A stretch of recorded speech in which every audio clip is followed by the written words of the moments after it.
the deck is stacked against the retail investors in the traditional stock market. And it not just because the whale have more money. The laws are written in their favor. Believe it or not, it's actually illegal for you to get an decent entry point on a private traded company. Maybe that's why there is so much excitement and fear for crypto. In this video, we are going to talk about aggregated investor law scam and how they allow the government to pick losers and winners by giving millionaires a special treatment in the stock market. My name is Anuj. This is your nightly crypto news wrap up. Let's get it. If you've been in the game for a while, you have probably figured out the best way to make money investing is to identify a good project early in its development before the rest of the market have taken notice and the capitalize on the gain once that project become a success. That is why so many of us has able to make a good money from crypto. Opportunities to get in early are everywhere, but the gains that we are seeing in the industry, it's simply not possible in the traditional stock market.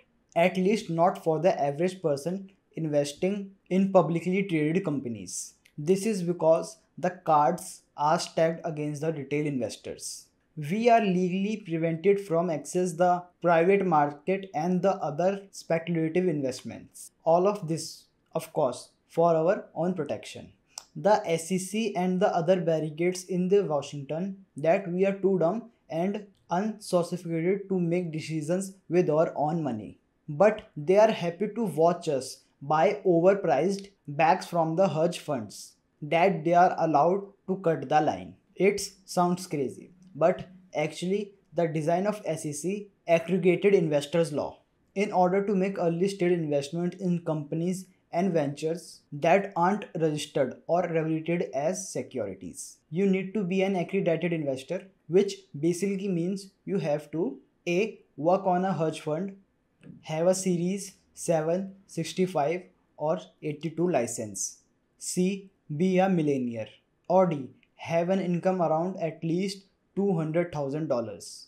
According to the SEC own estimates, only 13% of the US population can able to be an accredited investor. This creates a situation where all the early investors for every successful company are the richest people in the country. This obviously wins the gap between the rich and the poor, making it all but impossible for the poor middle class people to get ahead through investing.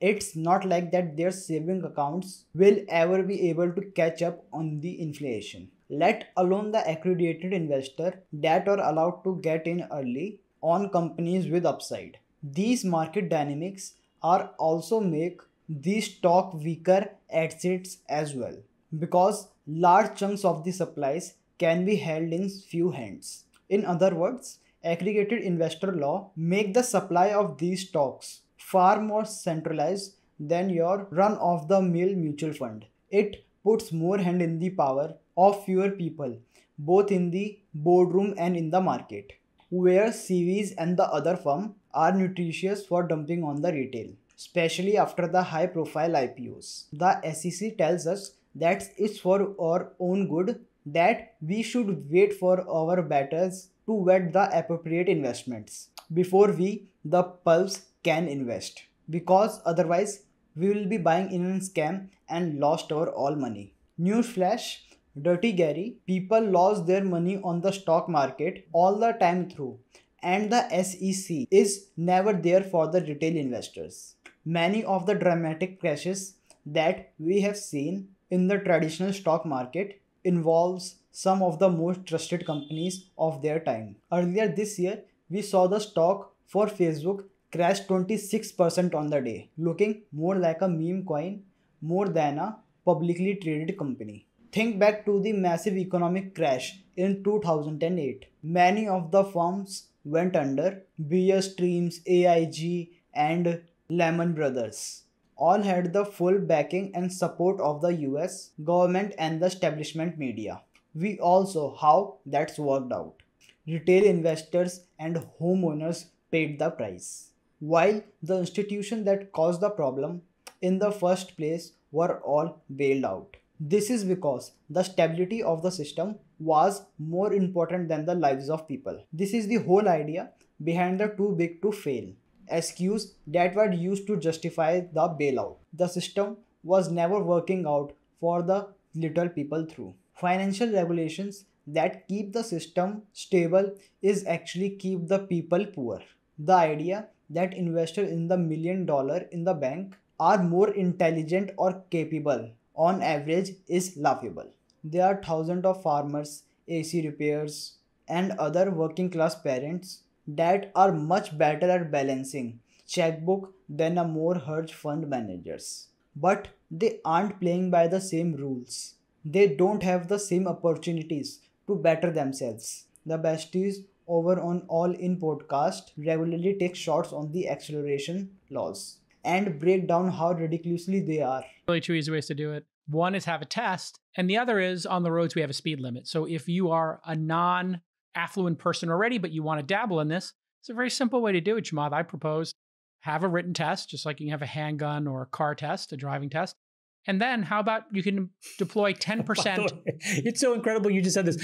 You can allow an 18-year-old person to buy an AR, give me the name of the gun, AR-15. And a car and go speeding down the highway. But they're not allowed to invest in GoPuff.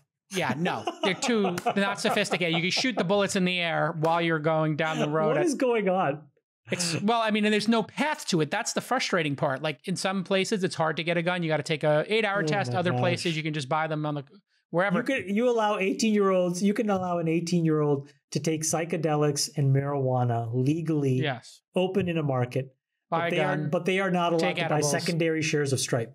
No, they're just, yes. And so there's the stupidity of it. Well, here's the other thing. You can have two different things. You have the test, so now you know the person's educated, but you could also say, hey, listen, whatever's on your tax return for the last 2 years, you can invest 10% of that a year in, private companies. It's easy to see how regulated investors are hurt retail investors, but they also hurt small business and low income communities as well because they are often overlooked by aggregated investors who are more focused on bigger companies. They are not allowed to raise money from the retail investors because smaller businesses are classified as a big risk. This is why crypto is so promising and threatening to the trade fee. In addition to offering a decentralized store of value and medium of exchange, crypto also promises to decentralize investing by allowing anyone with the internet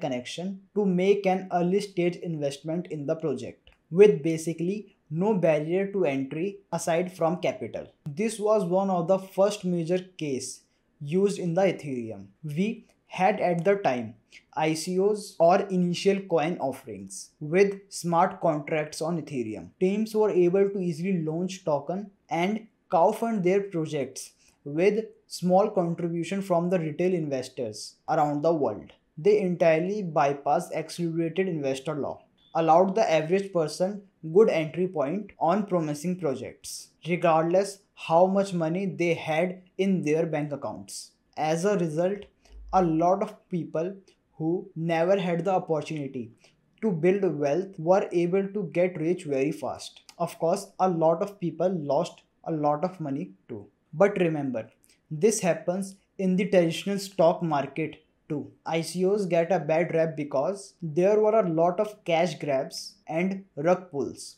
But again, this happens all the time with the publicly traded companies. You don't need to reach too far back into the news cycle to find companies like Theranos or WeWork that were accused of a similar behavior. Also, people forget this fact, but many of the most successful projects in the industry is actually started by ICOs and have since earned their initial investor insane gain. Projects like XRP, Cardano, Aave, and Chainlink all launched as ICOs. Even Ethereum technically launched as a ICO. Unfortunately, as soon as ICO started bringing in money, the SEC came in to crash the party, claiming that pretty much every token they have launched as an ICO is an unregistered security. As a result, many of initial investments were deemed illegal because they were not made by so-called educated investor. There were plenty of scams that were used as justification for the regulatory action, but there were also a major lawsuit filed against legitimate projects, as we have Sipan, Ripple Labs, and XRP. Since the SEC is started cracking down on projects for selling tokens to people who want educated investors, teams have been pushed right back into the arms of the VCs, and retail investors have suffered as a result. Now, the crypto market is starting to look a lot more like a traditional markets, where CVs gets in early and then dump on us when we go to buy a token. The first day is listed as an exchange. That is why this is becoming extremely important to look at the fully diluted market cap of the token that you are buying. If there is a big gap between the market cap and a fully diluted market cap, that means there is a lot of token held by early insiders who will put sell pressure on the assets down the road. This is a standard procedure in the traditional stock market, and it was the one main thing that we are avoiding in the crypto. But there is a way to fix this, make investing more open and equitable. You take the test just like you would for your driver license to own a firearm and sell a real estate. Earlier I mentioned 7, 65 and 82 license, but those are not the same as a general aptitude test for all citizens. The specified license requires a various sponsorship from the SEC itself, from an employer that is an investment company, or from somewhere who already licensed that and runs a private firm. Requirements also vary by state. Compare that to the test that shows you have a baseline understanding of a risk and financial instruments that you could be taught in the high school. That would create not just a wave of liquidity for the private market, but would pull millions out of the poverty, change the composition of the middle class in America for the generations to come. It's such a simple fix that make the intent behind the accredited investor law all the most obvious, to protect the elite and keep them on the top. But the good news is it isn't the law, and law can be changed. The more we talk the tweets, comments and other things about it, the more the idea of change will hold. Representative Tom Emmer has already opened up the discussion on the House floor. The idea is catching on, but it will take a pressure from you and others to change their mind. Put the SEC back in the corner where they belong. Check the description for a website that will show you who is the senator and representative of it, who you need to contact. Drop them a courtesy email and explain how you want to see an accredited investors reformed. That's all I got. Thank you.